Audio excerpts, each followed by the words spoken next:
ఎంతసేపు రా, తొందరగా కానివ్వండి. ఈ వేళ నుంచి నీ లైఫ్ జమాజం. కింద నమ్మకాలు ఉన్నాయి, కసక్కం తొక్కించేసి జై మేళ ఇచ్చాయి. మీరంతా ఎదురేంట్రా? సరస్వతి పుత్ర, నీ ఎదురు మంచిది. ప్రసీ బోలో స్వతంత్ర భారత్ కి టాక్సీ కడతావా? అమ్మని, ఇదేదురైందేంట్రా బాబు? ఏంటి తలగొట్టుకుంటున్నావు? నా ఎదురు సంగతి, నా బోణి సంగతి నీకు తెలియదు కాబోలు. నేను బోణి కొట్టిన టీ దుకాణాలన్నీ 5 స్టార్ హోటల్ అయ్యాయి తెలుసా? ఓరి నాయనో, నాకు ఈ టాక్సీ వద్దురా, ఏదైనా రిక్షాతో బతుకుతాను. రిక్షా గురువా, మా రాజాకి బోని కొట్టమని రాణిని ఆ ముక్కోటి దేవతలు పంపించారు. పైగా ఓణి పిల్ల కాళ్ళ వేళ పడితే కాదరకూడదు, ఉపనిషత్తులు ఘోషిస్తున్నాయి. ఆలోచించకుండా లాగించేయగరు. నీకు తెలీదు గారు వేయకుండా లాగించగరు. ఎక్కండి. నారాయణ, ఇది పెద్ద నసకేసురా. తప్పదంటారా?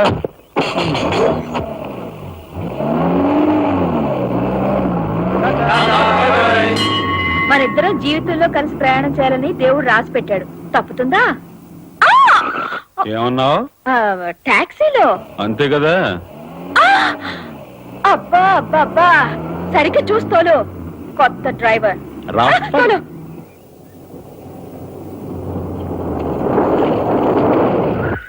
వచ్చిందిగా.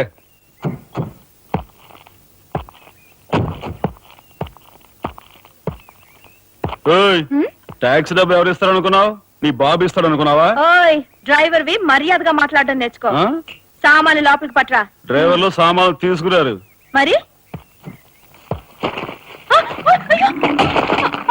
ఇలా విసిరేస్తారు. నిన్ను చెప్తాను.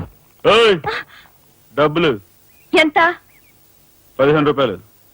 ఇవాళ రేపు బ్యాంక్ సెలవు, ఎల్లుండ్రా. ఒంటరిగా దొరికితే వదిలిపెడతాను అనుకున్నావా? అది మాత్రం జరగదు. దొరక్క కన్ని పిల్ల దొరికితే వదిలిపెడతానా? ఇవాళ వదిలిపెట్టను, అటు ఇటు చేస్తాను. కుమారి, కుమారి,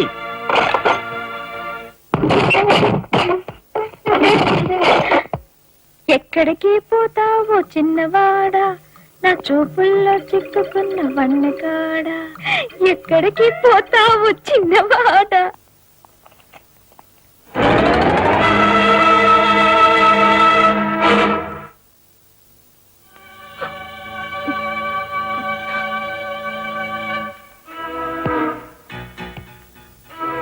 ఈ ఫోటో అక్కడి నుంచి ఎందుకు తీసావు? హాల్ అందంగా ఉండాలని. అందంగా ఉండాల్సింది హాలు కాదు, మనుషుల మనసులు. ఇదిగో చూడు, నా సంగతి నీకు పూర్తిగా తెలిసినట్లేదు. మర్యాదగా ఫోటో తీసుకెళ్ళి అక్కడ తగిలించు. 10 మంది వచ్చిపోయే ఇంట్లో దిష్టి బొమ్మలా ఈ చెత్త ఫోటో ఎందుకు? మా వదిని పిల్లల్ని చిన్నచూపు చూస్తూ అడుగున అవమానాలు పాలు చేస్తున్నావు. దానైనా క్షమించచ్చావో కానీ చనిపోయిన వాళ్ళు అవమానిస్తే మొత్తం నీ ప్రాణాలు. ఏం చేస్తావు? ఏమైనా చేస్తాను. You shut up, రాజా.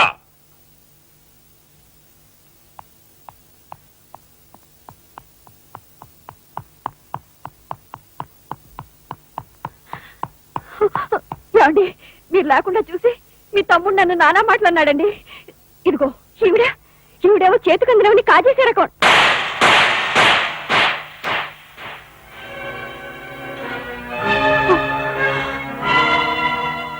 నువ్వు నాకు భార్య మాత్రమే.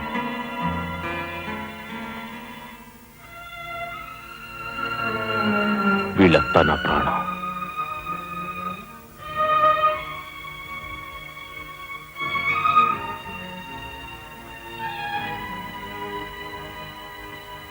మర్యాదగా ఈ ఫోటో అక్కడ తగిలించకపోతే మా తమ్ముడు చేస్తానన్న పని నేను చేసి చూపిస్తాను. ఈ ఫోటో అక్కడ పెట్టు.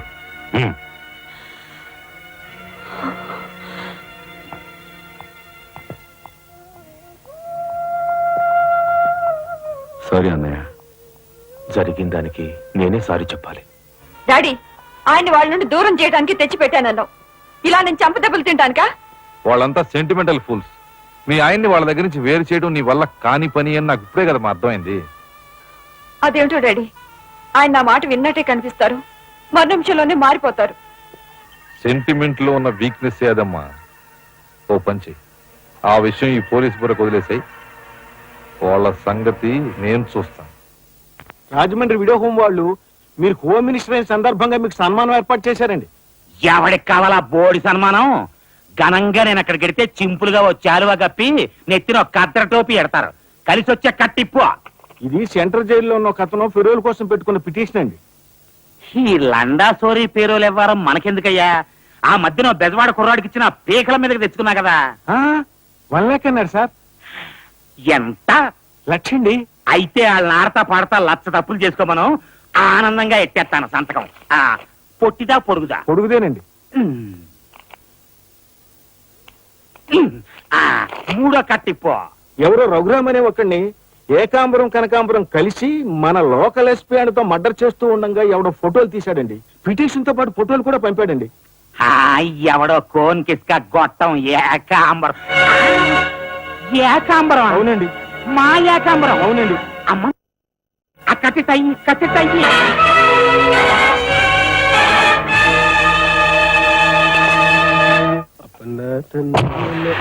మిస్టర్ నారాయణ, మీరు హోమ్ మినిస్టర్ గారికి మర్డర్ కేసు గురించి పిటిషన్ పెట్టుకున్నారు కదా. మరో కంటివాడికి తెలియకుండా ఎంక్వైరీ ఆర్డర్స్ పడ్డాయి. మీ దగ్గర ఉన్న ఆధారాలతో రేపు 10 గంటకల్లా గవర్నమెంట్ గెస్ట్ హౌస్ రండి. హోమ్ మినిస్టర్ గారు స్వయంగా వస్తున్నారు.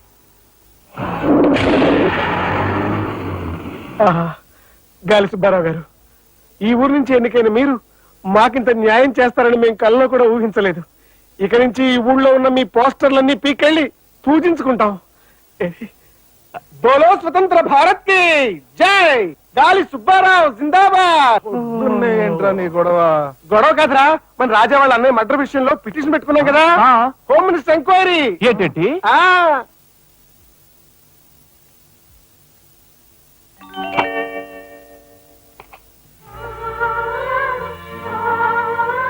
లక్ష్మి, పట్టు చీర కట్టుకుని ఒంటి నిండా నగలు పెట్టుకుంటే నువ్వు శ్రీ మహాలక్ష్మిలా ఉంటావు.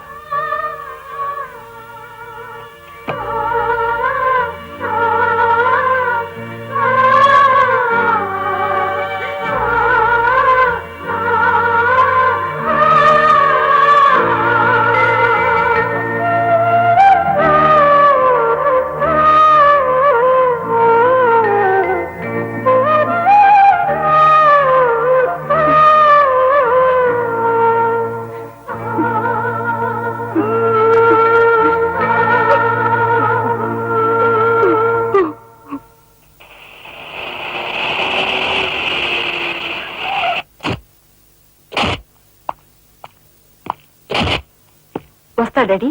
ఇక్కడ దాకా వచ్చి మీ ఆయన చూడకపోతే అలుగుతాడేమో. పదా, నేను వస్తాను. ఇదిగో కార్ రివర్స్ చేసుకో. అలాగే సార్.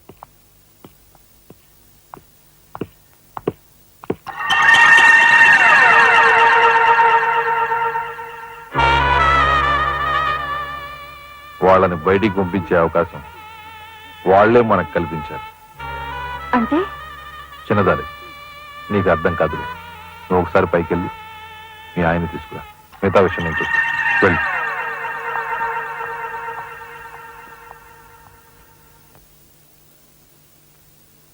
రాయ్ ఇట్రా.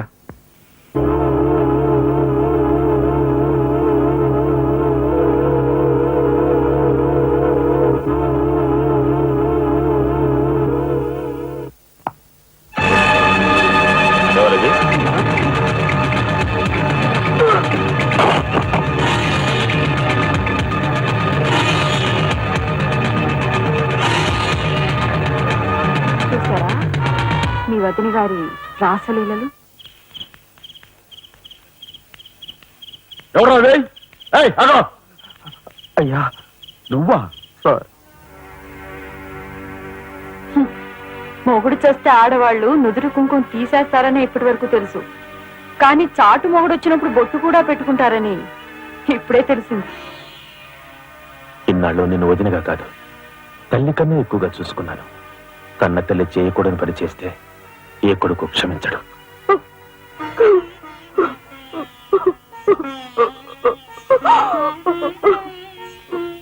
ఇది గౌరవస్తులుండే ఇల్లు. మీరంతా ఎక్కడుండాలో మీరే నిర్ణయించుకోండి. కలెక్టర్ గారు, గౌరవనీయమైన మేజిస్ట్రేట్ హోదాలో జడ్జిమెంట్ ఇచ్చే ముందు మనిషిగా ఒక్క నిమిషం ఆలోచించండి. ఇన్నాళ్ళు మాతో కలిసిమెలిసి పెరిగిన ఒక కుటుంబ సభ్యుడిగా ఎవరో ఎలాంటి వారో తెలుసుకుని మరీ తీర్పునివ్వటం మంచిది. మన కంటి కనిపించేవని నిజాలు కావు. ఈవేళ అన్నయ్య పుట్టినరోజని వదిన పెట్టుకున్న బొట్టు నిజం కాదా? కట్టుకున్న పట్టుచీర నిజం కాదా? నేను చూస్తుండగానే ఆ డ్రైవర్ ఇవిడి గది నుంచి బయటికి రావడం నిజం కాదా? ఇవి చాలవా లేక అగ్ని పరీక్ష చేయించాలా?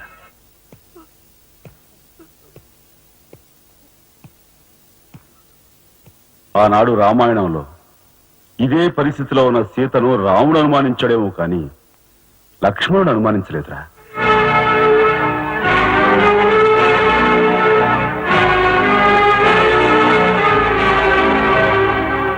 నాయనమ్మా, మీరు లోపలికెళ్ళండి. చిచి,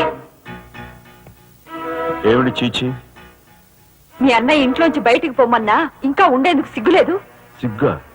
ఆ సిగ్గు అనేది నీకు మీ నాన్నకు ఉంటే మమ్మల్ని ఇంట్లోంచి బయటికి పంపేందుకు ఇంత నీచమైన నాటకం ఆడుండేవారు కాదు. పెద్దవతిని ఎలా రక్షించుకోవాలా అని తాపత్రయపడుతున్నావా? కాదు, చిన్న వదిన పరువు ఎలా నిలబెట్టాలని ఆలోచిస్తున్నాను. ఏంటి నువ్వు అనేది? పారిపోతున్న ఆ డ్రైవర్ వ్యధను తీసుకొచ్చి మా అన్నయ్య ముందు నిలబెడితే నీ సంసారం, ఆ తర్వాత నీ బతుకు ఏమైందో ఒక్కసారి ఆలోచించు. నువ్వు నీ బాబు ఎంతమంది కలిసినా మా కుటుంబాన్ని వేరు చేయలేరు. వెళ్ళి నా మాటగా నీ బాబుతో చెప్పు. ఏం కుసావ్? నేను చెప్పానని నీ బాబుతో, బతుకుంటే వాడి బాబుతో కూడా చెప్పు. ఎంత పొగరు! నీకే కాదు, మొత్తం నీ కుటుంబానికే పొగరు. అందుకే చేయకూడని పని ఏం చేశాడో ఏమో మీ పెద్దన్నయ్యని నడి రోడ్డు మీద పొడిచి చంపారు. ఏమన్నా మా పెద్దన్నయ్యని నడి రోడ్డు మీద పొడిచి చంపారు. చాలా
ఏమిటి ఎలా వచ్చారు? నాకు ఆ డ్రైవర్ నాగరాజు సెల్ తాళాలు కావాలి. ఒక్క తాళం ఏంటి? మీరు అడిగితే నా ప్రాణమే ఇస్తాను. అప్పరా వెళ్ళి ఆ నాగరాజు సెల్ తాళం పడరా. మీలో రాఘవెవరు? నేనేనండి. నమస్కారం. చేతుల్లో ఫైల్స్ ఏమిటి? ఇవి మా సర్టిఫికెట్స్ అండి. మంత్రి గారు మా గోడు వినడంతో పాటు మాకు ఏదైనా ఉద్యోగం ఇప్పిస్తారేమోనని. నాకు అండర్స్టాండ్ వెరీ గుడ్ సార్. మీరంతా కూర్చోండి. నువ్వురా, నీకు టైం అయింది. Raghava, all the best. Thank you Hari, thank you.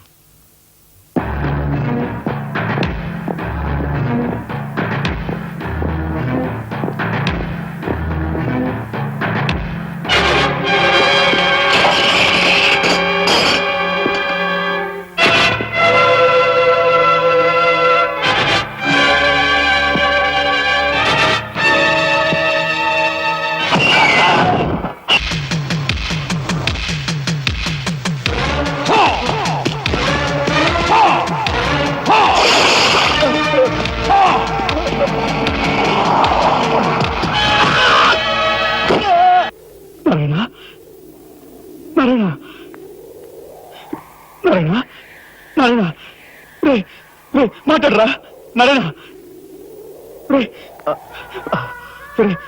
ఇదంతా ఎవరు చేశారా? వాళ్ళు పెద్దలేని ఏకాంబరం గాడు వాడి తమ్ముడు కలిసి చంపేశారు. అందులో ఎస్పీ గారికి కూడా సంబంధం ఉంది.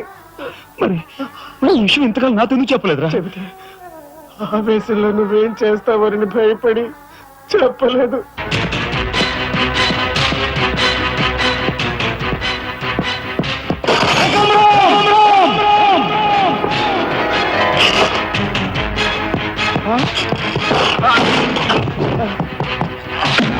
ఎక్కడ్రా ఏకాంబరం? తెలియదు. నాకు తెలియదు. ఏకాంబరు కనకాంబరు సిద్ధాంతి అంతా పోలీస్ స్టేషన్కి వెళ్ళారు. సమయానికి నువ్వు లేకపోయావు కానీ ఎస్పీ తమ్ముడు చాలా చాకచక్యంగా నలుగురిని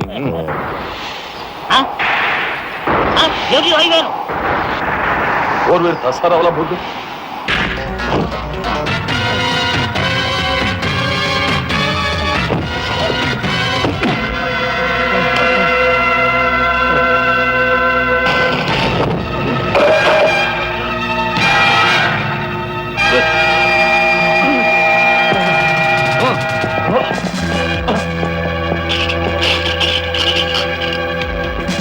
ఇంతకు ముందు మీరు చంపిన నలుగురిని మీరు చంపలేదని నిరూపించుకోవాలంటే వాడిని చంపకూడదు. ఇదేం మేలిక, అదే ఈ ఎస్పీ స్టైల్. Okay,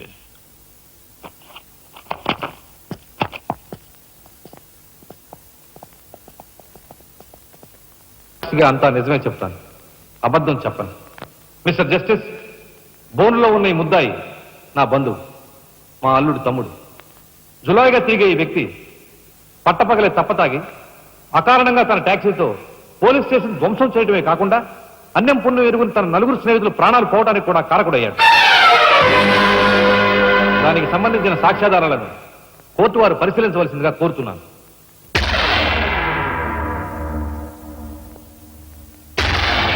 proceed. భగవంతుని సాక్షిగా అంతా నిజమే చెప్తాను, అబద్ధం చెప్పను. నేను బ్రేక్ ఇన్స్పెక్టర్ని. కారు బ్రేకులు సరిగా పని చేయకపోవటం వల్ల యాక్సిడెంట్ జరిగిందా, స్వయం కృతాపరాధం వల్ల యాక్సిడెంట్ జరిగిందా అని నిర్ణయించడంలో నాకు 10 సంవత్సరాల అనుభవం ఉంది. బోన్లో నిలబడ్డ ఆ ముద్దాయి నిర్లక్ష్యంగా కారు తోలటం వల్లే ఆ యాక్సిడెంట్ జరిగిందని నేను స్పష్టంగా చెప్పగలను.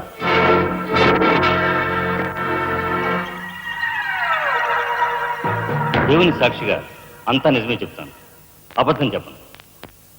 కారు యాక్సిడెంట్ జరిగిందని 5 దేహాలు మా హాస్పిటల్ తేబడ్డాయి. అందులో 4గురికి ప్రాణాలు లేవు. ప్రాణం ఉన్న 5వ వ్యక్తి ఆ బోన్లో నిలబడి ఉన్న ముద్దాయినని నేను చెప్పగలను. ఆ 5గురు తాగారా లేదా నిర్ధారణ చేసేందుకు మా హాస్పిటల్ తేబడ్డారు. చేశాక తెలియదు ఏమిటంటే వాళ్ళందరూ తప్ప తాగున్నారు. అంత తాగాక కారు తోలడం అంటే మాటలు కాదు. ఒళ్ళు తెలియని నా మత్తులో యాక్సిడెంట్ అయ్యేందుకు పూర్తి అవకాశం ఉంది. మిస్టర్ జస్టిస్, ముద్దాయి ఘాతుకు చర్యలను తెలియజేసే ఈ ఫోటోల్ని కోర్టు వారికి సమర్పించుకుంటున్నాను. ప్రత్యక్ష సాక్షిగా ఇదంతా నా సమక్షంలో జరిగిందని కోర్టు వారికి మనవి చేసుకుంటున్నాను. పరిశీలించండి.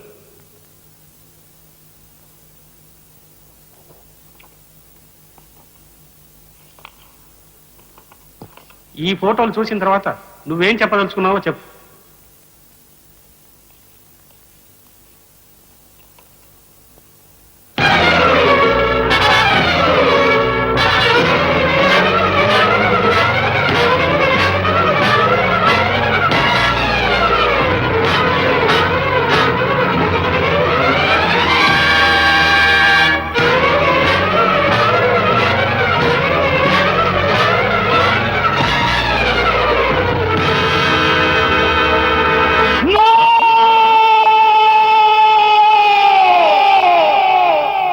కేసు విచారణలో ఉండగా ముద్దాయి కొణిదెల రాజారాం రెచ్చిపోయి అందువల్ల ఈ కేసును మే 9వ తేదీకి వాయిదా వేయడమైనది.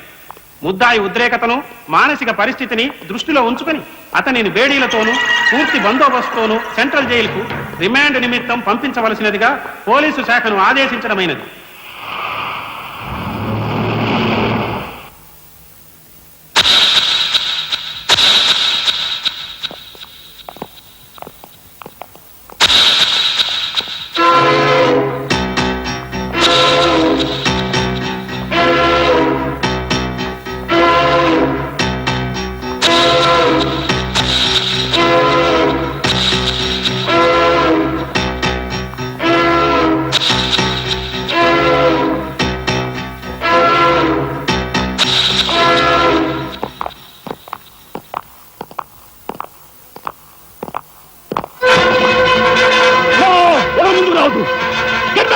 Raja!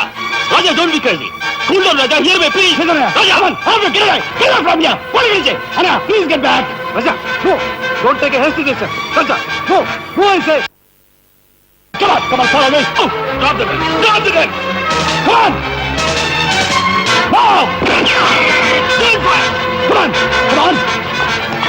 on! Move! Anna, Mama, don't follow you! Please, get back!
కమాన్, దీన్ని బ్రేక్ చేయి.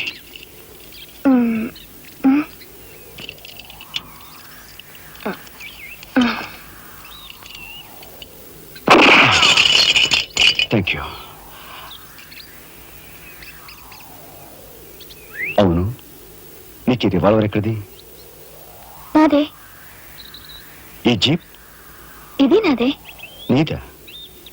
కానీ టికాను లేని దానివి ఇవన్నీ నీకెలా వచ్చాయి? మా బాబే ఇవ్వలేదు. మీ బాబా? నేనెవరినో తెలుసా? ఏకాంబరం కూతుర్ని. ఏకాంబరం కూతురువా? మరి ఆ విషయం నాతో ఇప్పుడు చెప్పలేదే? చెప్పుకుని గర్వపడేంత గొప్పవాడేం కాదుగా. అసలు ఏం మాట్లాడుతావు నాకేం అర్థం కావట్లేదు.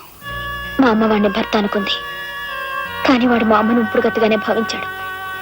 నేను కడుపును పడ్డానని తెలియగానే మా అమ్మ కంగారు పడి పెళ్లి చేసుకోమంది. వాడు చీకొట్టాడు. నేను భూమి మీద పడ్డాకైనా వాడి మనసు కరుగుతుందేమోనని మా అమ్మ కాళ్ళ వేళపడి బతిమిలాడింది. జీవితం అంతా ఎక్కడ వెంటాడుతుందోనని కాల్చి చంపేశాడు. మా అమ్మ చచ్చిపోయాక నన్ను బజార్ను పడేశారు. ఆ పంచన ఈ పంచన పెరిగి చివరికి నీ పంచం చేరాను. నువ్వు ఎప్పటికైనా మీ నాన్న దగ్గర చేరాలనుకున్నావా? కాదు, కూతురుగా వాడిని మా అమ్మ దగ్గరికి చేర్చాలనుకుంటున్నాను. ఇన్నాళ్ళు సరైన మగాడి కోసం వెతికాను. ఆ మగాడివి నువ్వేనని నాకు అర్థమైంది. అందుకే నేను వదిలిపెట్టకుండా వెంటాడాను. ఎప్పుడూ నవ్వుతూ సరదాగా కనిపించే నీలో ఇంత ఆవేదన ఉందనుకోలేదు.